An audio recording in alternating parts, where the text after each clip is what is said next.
হ্যাঁ প্রিয় শিক্ষার্থীরা, তোমাদের যে পৃষ্ঠা 63 গণিত বই পৃষ্ঠা 63 আমরা 4টা সমস্যা এখন এখানে সমাধান করব। একটু দেখো সবাই কিভাবে চালিয়ে।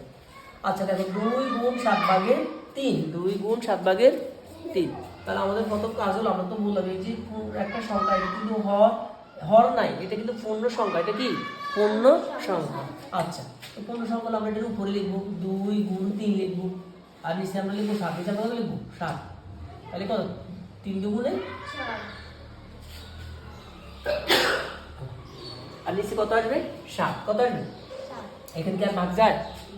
এবার আমরা এটা একটু দেখি। এটা একই নিয়মের অঙ্ক। দেখো 10 গুণ 4, নিচে হলো 5। দাও ভাগ দাও, 5 দিয়ে 10 কে ভাগ দাও।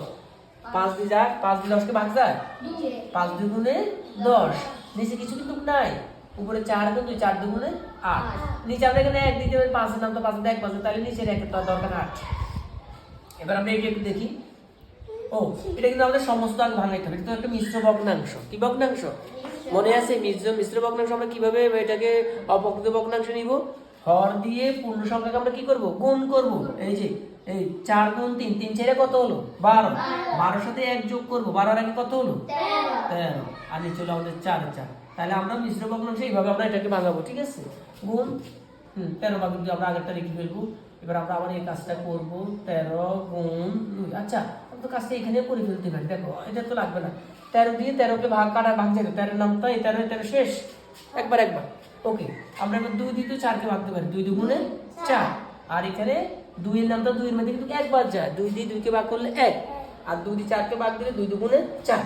তাহলে আর তো না, তাহলে আমরা এখানে নিচে হলো 2, উপরে হলো 1। আমরা এবার এটা একটু দেখবো।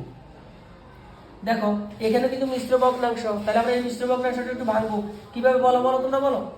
5 কে আমরা 2 দিয়ে গুণ করব, 5 দুগুণে 10 এর সাথে আমরা 4 যোগ করব। 10 এর 4 কত হয়? 14। 5 ভাগের 14। তাহলে আমরা এইভাবে কাজগুলো করব। আচ্ছা, এবার আমরা একটু দেখি। তাহলে এখানে এটা তো আমরা এই লাইনটা করে ফেলি। দেখো 10 গুণ 14, নিচে হলো কত? 5। কত? 5। 10 ভাগ করো, 5 দুগুণে 10, 5 দুগুণে 10। তাহলে নিচে তো আর কোনো সংখ্যা নাই, আছে না? তাহলে 14, 14 দুগুণে 28, 14 দুগুণে 28। ঠিক আছে? এই হলো আমাদের 4টা অঙ্ক শেষ হলো।